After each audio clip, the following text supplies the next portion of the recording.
United States of America. Unity and oneness is what we're made of.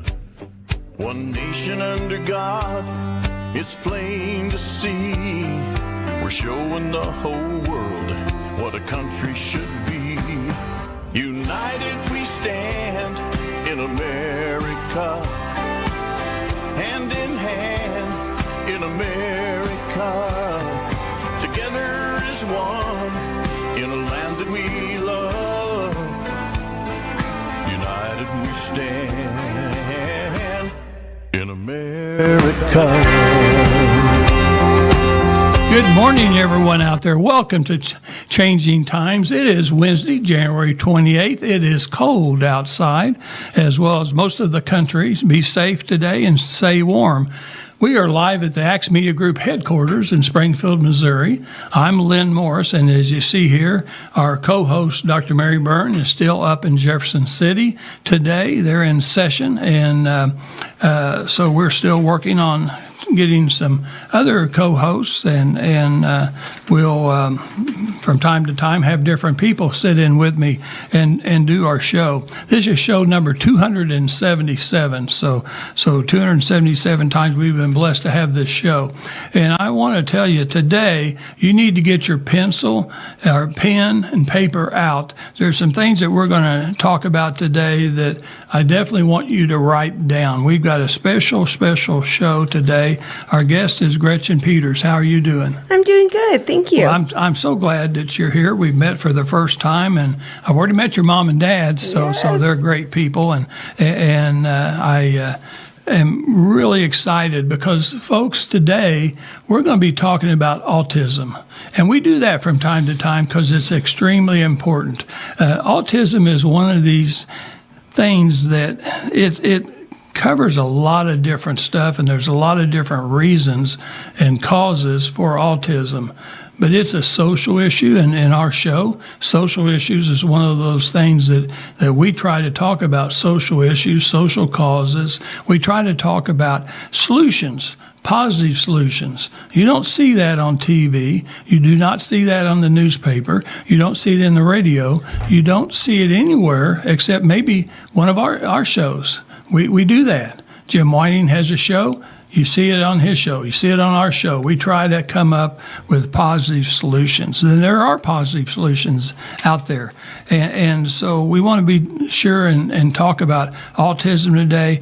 Gretchen has a great story, and she's a teacher, so I want to kind of tell you a little bit about her. She's an educator, and she has 23 years of experience, or is it 27? 23 or 23? 23 years of education experience, and that is both including public education and private education, Christian education.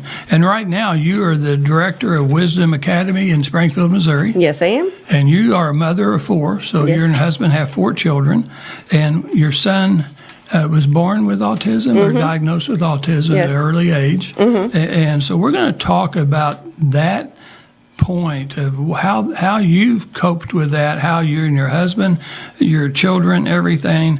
This is going to be good because a lot of times we just talk about it, but we don't have anyone here that's really experienced it. It's kind of like me, Gretchen, you probably don't know, but I lost my foot and my left leg, part of my left leg, from a spider bite, brown recluse spider bite.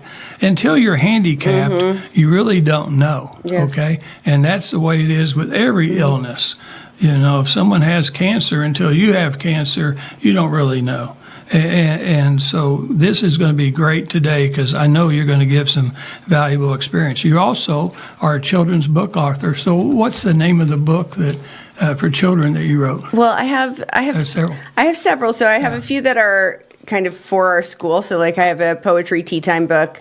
I have a Wild Fox Park journal, but I also have a book that I wrote just about growing up as a child and about like family traditions, and it's called The Artichoke Heart, and so it's kind of about how my family, one of our traditions was always eating artichoke hearts while we would watch family movies, and so it's kind of a little bit of a different tradition, but so the whole thing kind of goes into how you build those family values and those traditions.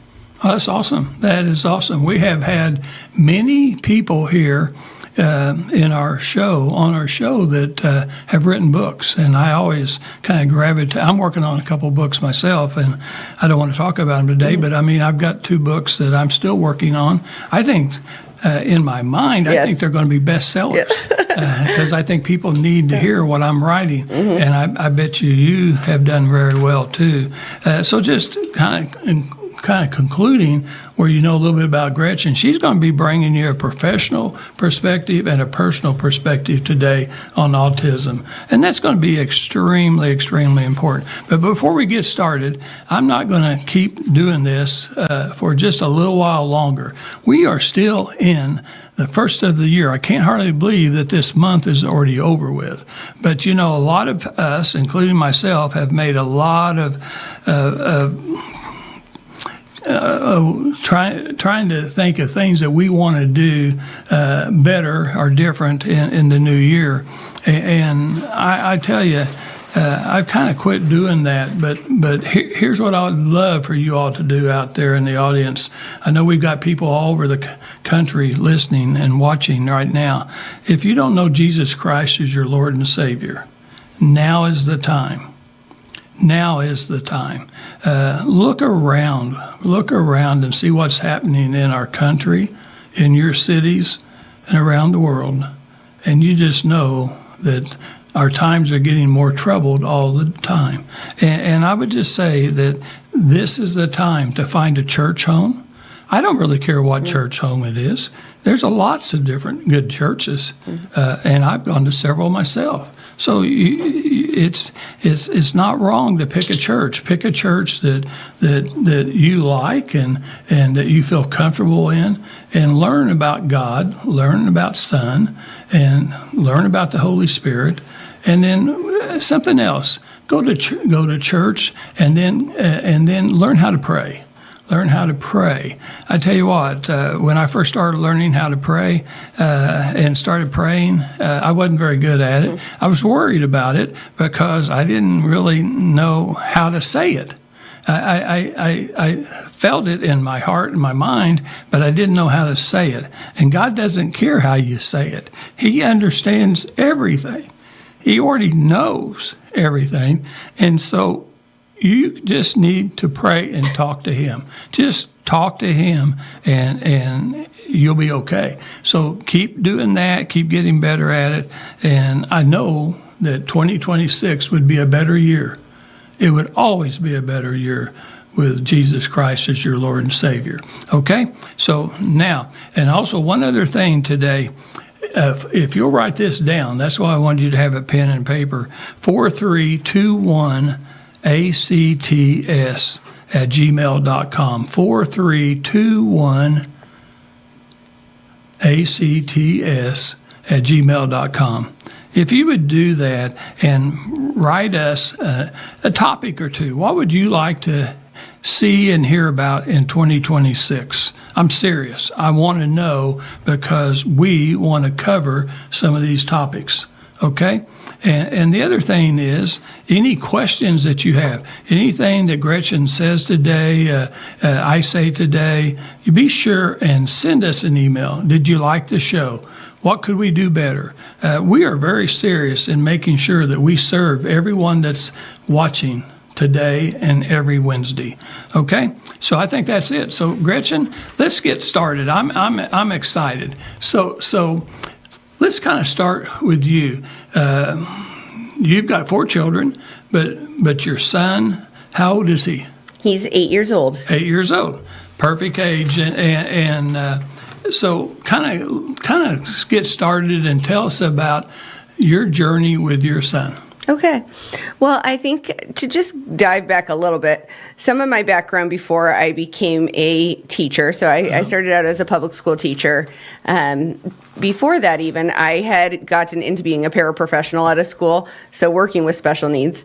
So I was pretty familiar with the different types of special needs issues going on. But over the years, then I had my first daughter, and she definitely had ADHD, very hyperactive.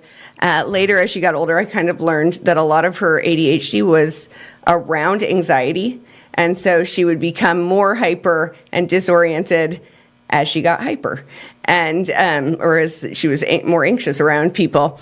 And so I think having her as kind of an early thing, it did help me a little bit navigate this with my son. So my son's my fourth child, and he, as a baby, he was always like super clingy, super probably an anxious baby. So he didn't want to go to other people. He was very attached. And, you know, for the most part, you're kind of like, well, that seems still in the normal realm. But then as he got older, he had some delays. So he had, like he was delayed with walking. So we tried lots of chiropractic and lots of different things with doctors. And, you know, he just had a few other like little delays. I mean, definitely some speech, but nothing was like extreme. So nothing was like where when we would talk to doctors about any concerns, they kind of were like, it's fine, you know? So it wasn't until we got closer to the age of 5 that we realized like this definitely is more, and he cannot navigate social settings well. The anxiety is way too hard, and he would just become stressed out and erratic. And then we also realized if we tried to leave him places, he was pretty smart. So he kind of learned that if he did act up, it would get him back to me. And so we kept looking at ways to get him, you know, into like some help, and there just wasn't a lot, and it was really frustrating. And we did put him into my school that I run, and he did fine as long as he was attached right to me, but he couldn't go to another teacher's classroom or he just would lose it. And then, so we tried another private school thinking, well, maybe if we fully separated him out from me, they'd be able to, and that still didn't go well. And so we did eventually end up in public school, and again, they didn't have services without him being diagnosed with something. So it was like, but they were also like, okay, he's not doing okay. So it was really frustrating because you have this school that's like, he's definitely not okay. Like, we can't really have him here.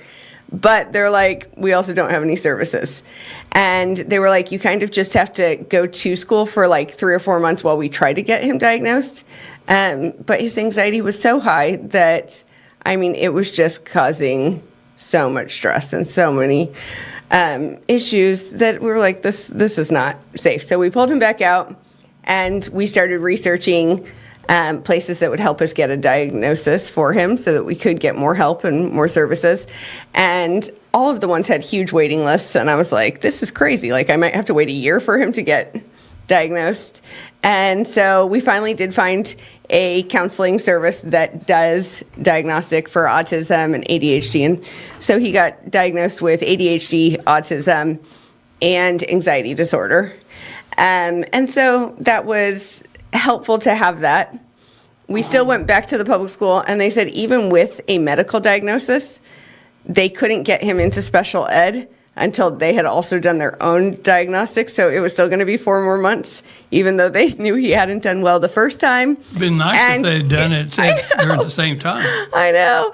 And then they offered us an alternative of like online school for him. But again, he was like at that time 6. And I'm like, he cannot be online all day. Like, we already have huge anxiety. And I didn't really want him on technology all day because we were like, that seems to almost make everything worse. Mm-hmm.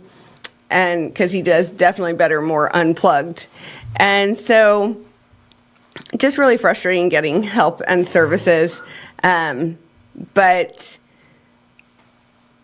it was definitely at a point where, you know, with my oldest daughter, when she had ADHD, we were able to navigate it a little bit better through not having her in public school, choosing homeschooling, choosing some private school options as she got older. And that worked well for her case. With his case, it really wasn't the solution either fully because so much of it was the separation anxiety from me.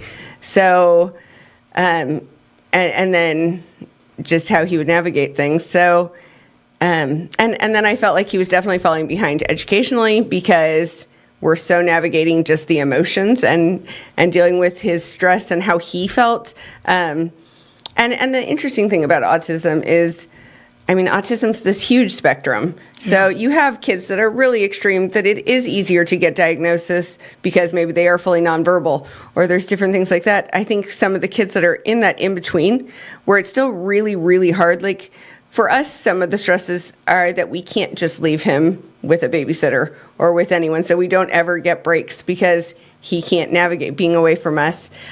Sometimes even with his older sisters, we can't leave him with them, because it's just too hard. So I feel like that part's been kind of a challenge. But along the ways, we have started to find more and more services now that we have a diagnosis that help, that we're trying to look up different types of elimination diets, different types of therapies. So, we've kind of learned how to look for those things. And now I also help a lot of families with that too, trying to find out what kinds of services can help their kids. Like my son does go to a speech therapist who actually doesn't just do speech. She really does work on the brain connection and how certain parts of it work. We're getting ready to go to an eye specialist because this one eye doctor does special therapy that is supposed to help regulate them more through eye development stuff. Which again, I think a lot of it feels like as a parent of an autistic child, you're constantly looking for the answer. So you're trying out every single therapy that can possibly help. We're doing a neurofeedback type of therapy with him now too. To try to lessen, like the neurofeedback really is supposed to help with anxiety, stress, bring those things down, because if he's constantly in fight or flight, it's just hard to learn as well. It's hard to do all of the things you hope for your child. And so Gretchen, so let's just stop there for a second. Has any of the doctors ever told you why your son was born with probably autism? Was born with it. I do. You didn't get it diagnosed for a while. I know in some of the research I've looked at, it said if you could diagnose a child before 18 months, it would be better for them and the family. So the earlier, the better. Right. In your case, it wasn't quite as early, and so you're still progressing through that journey.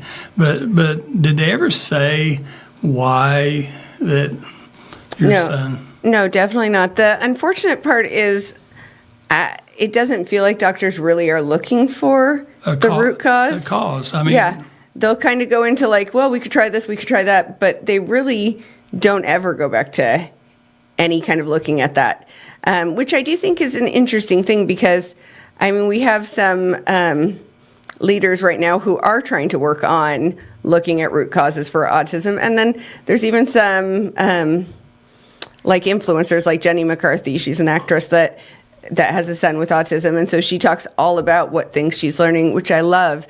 But a lot of the times people brand them as like kooks for even researching and looking into what the root cause is.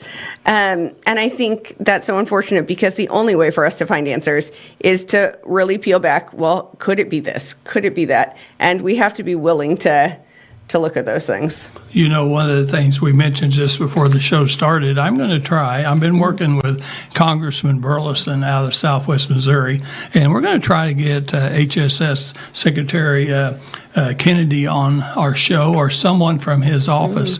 I'm definitely interested in autism. Back when we had our pharmacies, we had hundreds and hundreds of autistic children that we filled prescriptions for. We had a lot of group homes, nursing homes, different things, private homes. And so I've always been interested in autism, and I think that was a connection I had with Jim Whining, because our CEO's two boys were autistic. And so I want to him on there because I think it's very important to figure out the causes. If you you can't solve a disease if you don't know what caused it. And same way with diabetes. I'm type 2 diabetic, and I've been doing a lot of research just in the last few years about different methods that the doctors don't tell you about that you can actually reduce your A1C and things like this. And so I'm just thinking, why do we not come up with causes? Some people have told me that we don't come up with the causes because these drug companies are making billions of dollars a year treating the symptoms. And just treating the symptoms is not going to really help you that much. Right. And so I really hate that. Another thing I wanted to mention, and then we'll kind of let you continue. So one of the things you mentioned about how you couldn't, you and your husband couldn't leave home and go out, maybe out to eat or something, just have some private time. That is a problem.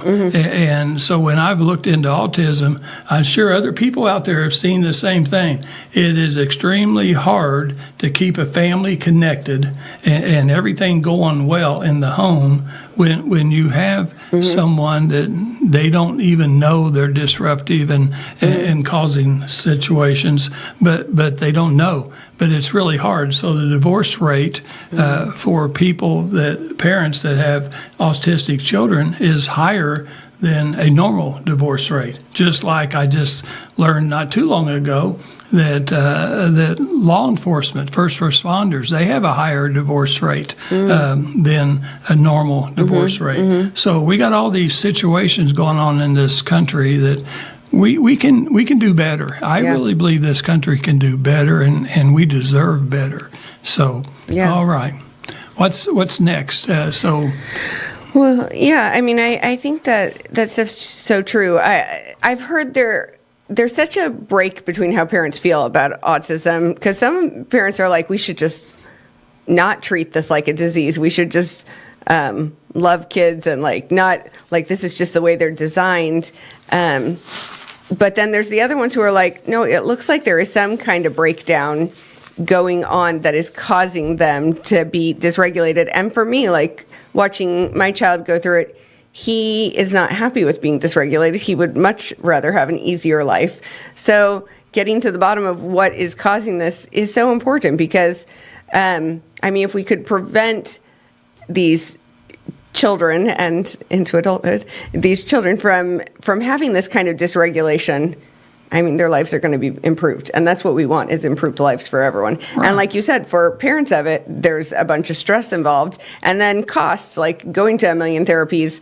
Like I said, the schools really, even once I finally got my son through kind of all the school process, they don't have a lot. My son gets speech there, but it's really not with a speech specialist. That's why the speech teacher was like, you really need to go to a specialist, and they also have he just goes to a special needs class for a little bit of help, but it's really not all of the things that we really need for him to thrive and to get better and to do better, so that, because our goal is for him to go into adulthood healthy and happy and doing well. Sure. And so, so the school is not as much of an answer as I had hoped. And I think, we don't have a strong medical system either that I think is giving full support, because most of the stuff I have found to benefit him have been because I've researched a bunch. Most of the doctors don't give you very many tools to help. Yeah, and so that's a problem. We're in the Springfield, Missouri area, and lots of towns around the Springfield area that have 10, 15, 20, 25, 30,000 people. We're not a small area. And so Christian County, where I live, is almost 100,000 people. We're a couple thousand people shy, so we're a large area. Greene County, a lot larger than that. And still yet, like Gretchen says, it's hard to find the services out there. It's really hard. So think about, Gretchen, little towns, small town areas. How do they get help? I mean, that's really a problem. And then when you talk about speech therapy, I think that is absolutely one of the most important things that we do with our children, because if they don't have good speech patterns and habits, then they're not going to be able to communicate. So I know our granddaughter that I told you about that was born with a shadow. Now, I don't even understand all this, and I've tried to research it. Shadow on a chromosome. We all have the same number of chromosomes, but there's a shadow on one. How did that happen? I mean, was the sun out, sun not out? I mean, I don't get it. I've tried to talk to the doctor a little bit, and they don't actually talk to us very much about it. I think it's because they don't even understand it very well. Maybe that's what it is. But anyway, she's pretty much non-communicative, and that's a problem. If you can't communicate, then really nobody knows how to help you, and everything like that. I've never said this on my show before, Gretchen, but when I was growing up in elementary school, I had a speech impediment, is what my mom told me. And so they were taking me to a speech therapist. There's certain words I couldn't pronounce very well. And so my mom at least was smart enough to get me to a speech therapist at that time. I bet there wasn't even that many speech therapists back then.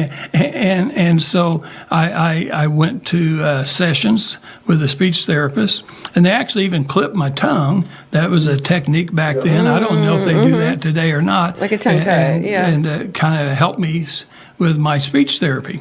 And so I did all that. And as Janet and I had our kids and was raising our 3 kids, there were still times in college and out of college in my profession that I couldn't pronounce certain words. And so my kids would sometimes make fun of the way I said words. Even while we were on vacation or whatever, they just would kind of say something and laugh.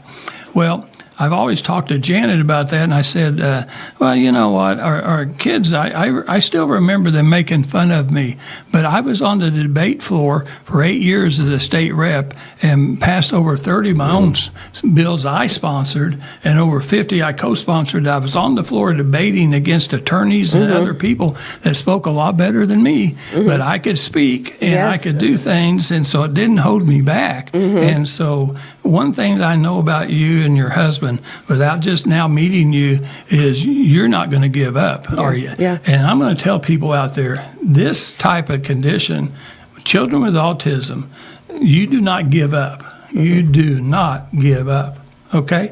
That's why you need Jesus Christ on your side. He will be there all the time.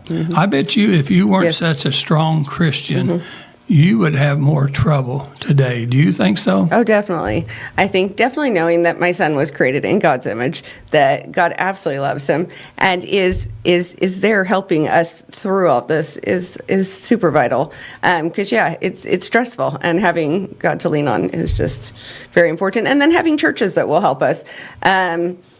We were attending one church when my son was younger, and it was really great, but we just couldn't quite figure it out with what he was going through. And so we did switch to a church that had a smaller, more precise. We actually started going to 2 different churches, one on Saturday night and one on Sunday, because the Saturday night one actually did have a special needs teacher and would take like 3 students in a class. And I mean, I was like, this is amazing for him, because it started to help him get to know the Lord too, and actually feel safe to grow.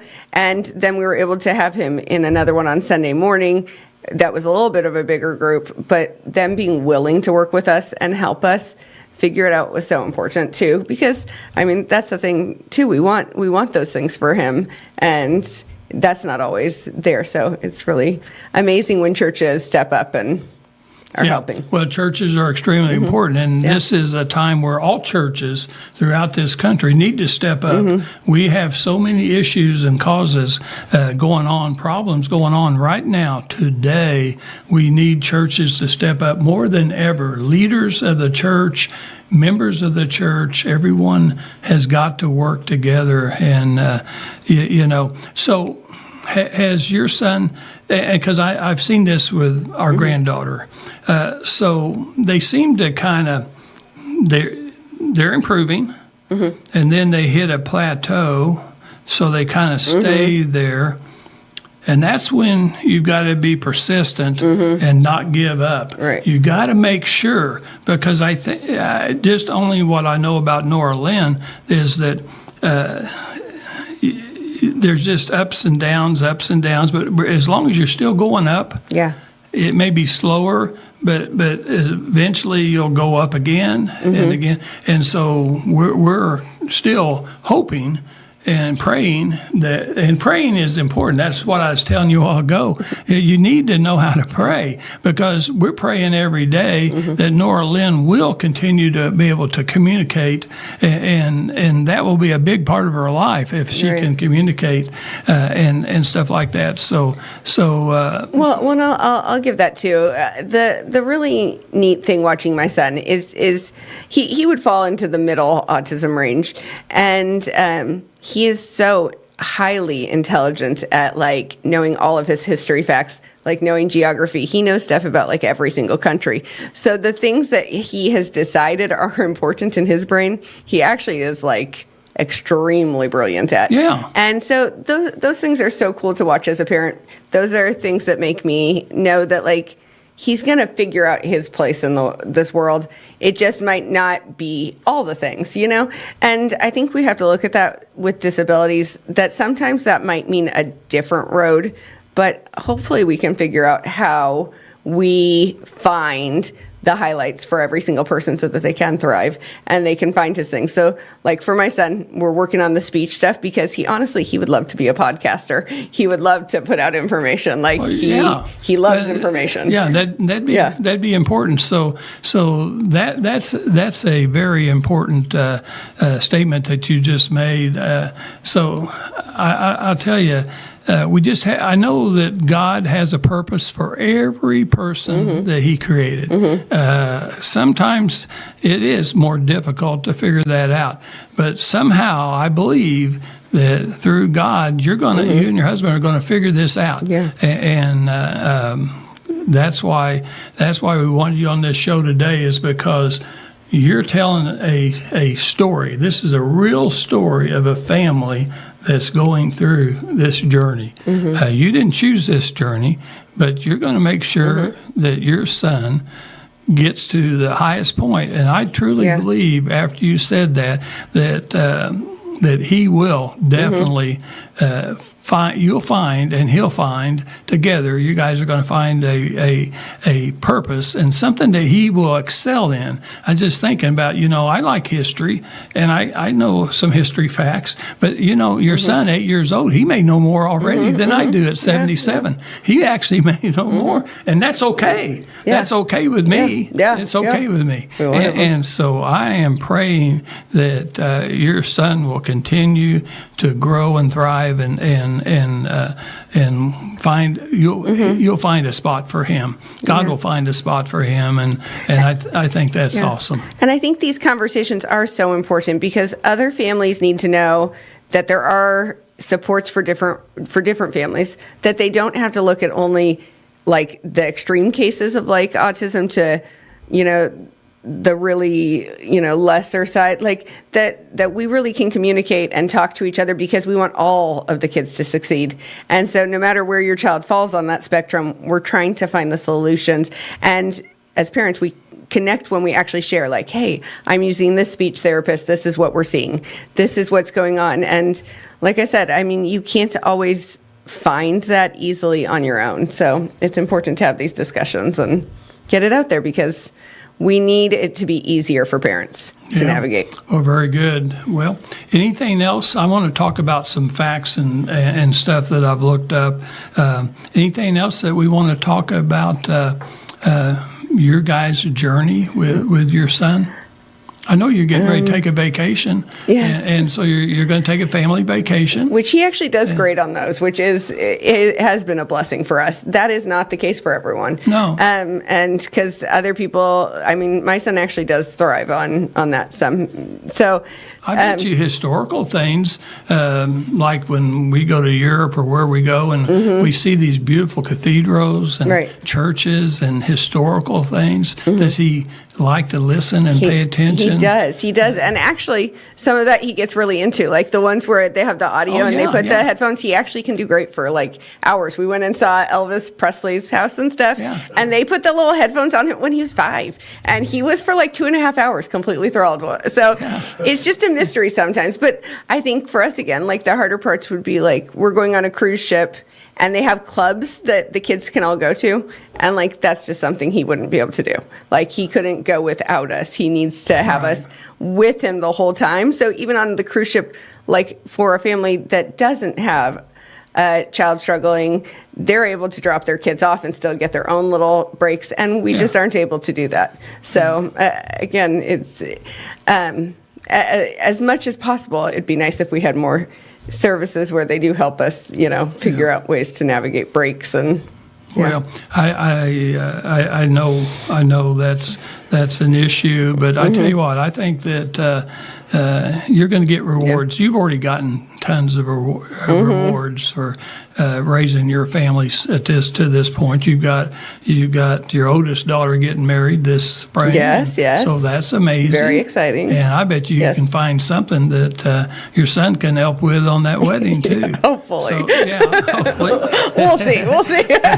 Well, I'm an optimist. Yes. I'm an optimist. That drives my wife crazy. But I'm actually, as I've gotten older, I'm an optimist realist. So I actually realize that some things aren't as good as I want them to be. Yeah. But so I think it's good to be an optimist still. Yes. And to be a realist. Yes. And then it's a good combination.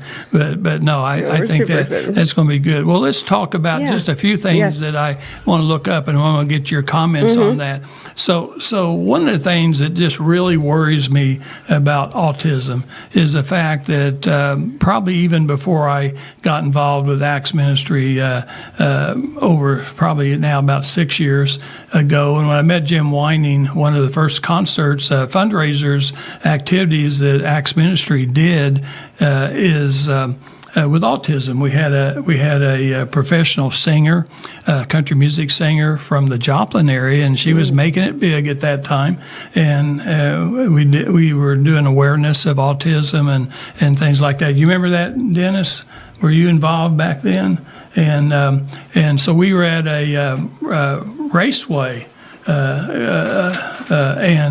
And on the track, and the band stage was up there and stuff like that. I remember reading about autism back then, and it was like 1 in almost 300 and something kids would be diagnosed with autism. Today, as you're listening to this show, it's 1 in 31. 1 in 31 children are being diagnosed with autism. What is happening? That's another reason why I want the federal government to come in and talk to us and talk to our audience, because there's got to be some factors. It's going to be very complicated. I'm sure it's going to be, but we need to talk more about that. 1 in 31. Think about that, folks.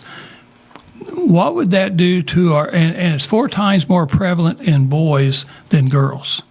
4 times more prevalent in boys than girls. What does that mean if it's 1 in 31? What if it keeps getting worse and worse? So far it's been going down or increasing. So what does that mean to our military? What does that mean to our workforce for both boys and girls, men and women? What does that do to our country? Our population's already decreasing. We have to have so many children born every year to make sure that we perpetuate life in this world, and our population's declining, so we're less than what we need to have to continue surviving over time. So what does all that mean? What do you think about the ratio of 1 to 31? Well, I definitely think it's very concerning how much it is growing. I do think there's a bunch of different factors in both ways, because I do think in some ways we probably were underdiagnosing for a while. I think that when you look back at history books and you read about different people, you're like, I think that person was autistic. But it just wasn't diagnosed back then. They were seen as different, or as antisocial, or as different things like that. So I think it was underdiagnosed for a while. I do think that now the rise, I mean, it might still be underdiagnosed at 1 in 31, because I do think girls that are autistic tend to be able to mask it better. They don't tend to have the same struggles as boys. So I don't think a lot of girls get diagnosed as quickly. Same with like ADHD. I don't know if it's as diagnosed in girls as it probably could be. So I think there's kind of a mix, but I mean, we definitely need to be researching and looking at what is causing this surge. Are we just such an overstimulated type of society? Are we too fast-paced? Is the electronic boom just too hard on brains and on our systems and on our nerves? There's just so many factors. Is our food not, there's a lot of additives in our food. Are those things causing this? What is causing the spike? Because even if there's something already in us that might have an inclination to be autistic, like I know in my research, I got diagnosed with having the MTHFR gene mutation. And with that gene mutation, it means we don't handle the folic acid that's being put in our foods very well. So instead we need methylated folate, which is the more natural way of it. But we tend to fortify our foods a lot here in America. And I don't detox out a lot of that stuff. And my kids most likely all have the gene mutation as well from me. So, I mean, some of that, it's like, did I already have these pre-markers, but then by adding food quality or ingredients that are being added in, did that increase it, you know? Well, let's talk about just 2 or 3 symptoms. Okay. And you tell me if you saw these. These are early signs of symptoms that they sometimes will see.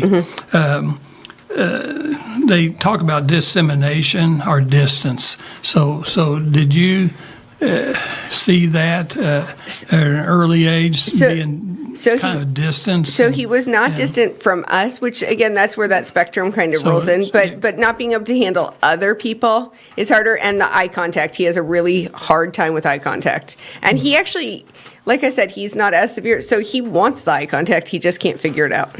Okay. And so both of those. And then we've already talked about developing language skills, slow. And so you saw that.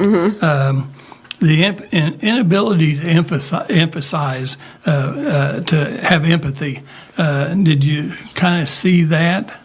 He doesn't show that one. That is one he doesn't actually struggle with. He actually is pretty emotionally aware. Okay. And then not responsive to human interactions? No,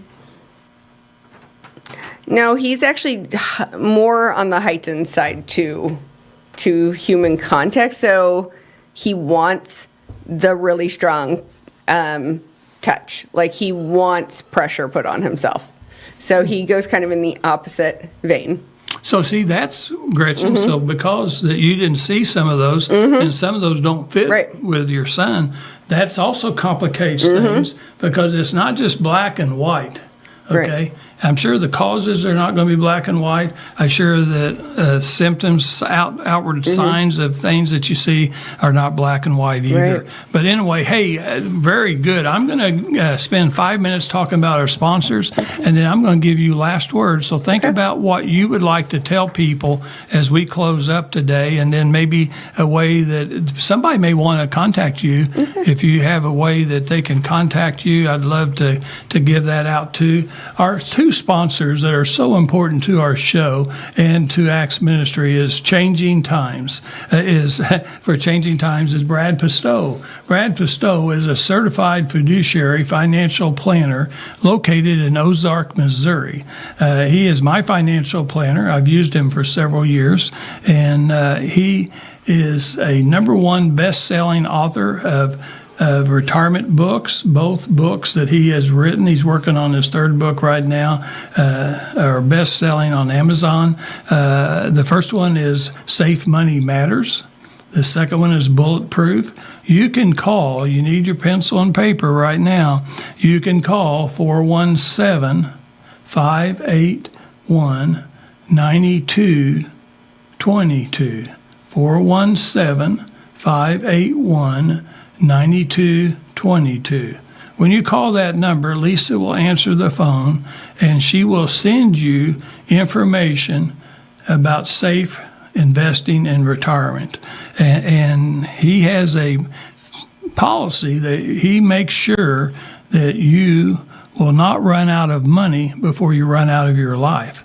That is something that a lot of people worry about. They worry about running out of money before they run out of life. You're not going to do that with Brad Pistow. Not only has he set us up for our lifetime, for however long we live, he also has helped us make quite a bit of money as well in investing, as well as having our retirement funds.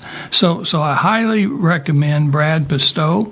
He's licensed in 23 states, and he has associates in several other states, probably about all the states in the country, because he goes around the country to speak. He contributes to Wall Street Journal on a regular basis, business section. He also contributes to USA Today, many other publications. Brad Pistow, right here in Missouri. Okay, the other sponsor that we've had for a long time too is Springfield Nissan and Springfield Kia. It used to be Youngblood Motor Group. They're located at 3828 South Campbell.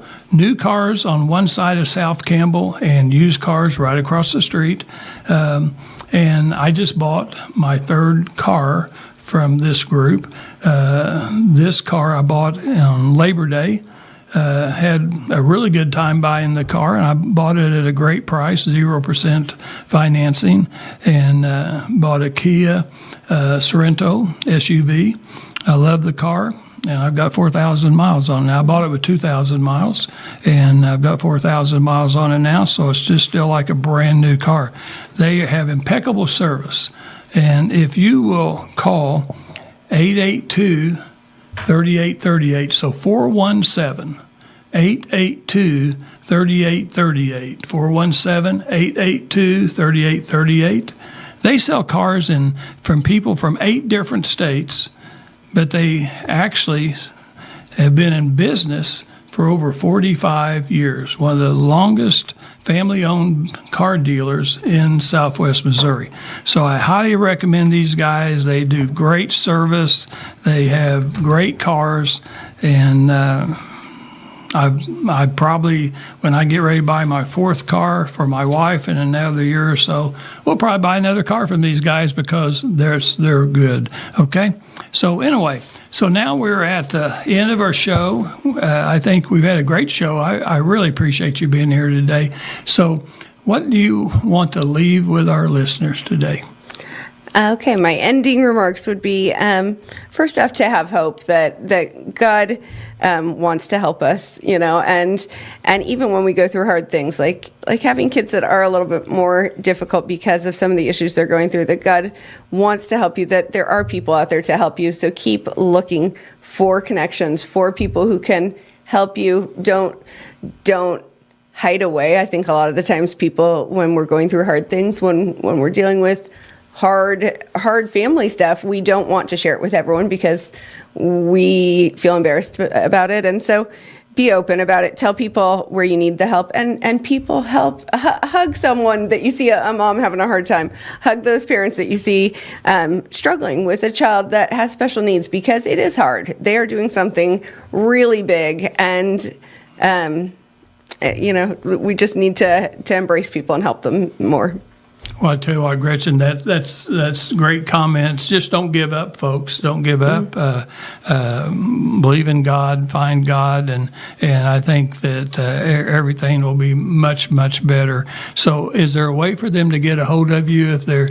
Or Yes. you want them just to contact our 4321? So they could reach me at my email is gpeters, so Gretchen Peters, G Peters, at wisdomsgf.org. That's my school email, but definitely so that I can give extra information and help with anything, I would love to. You can also look us up on Facebook at Wisdom Academy here in Springfield, Missouri.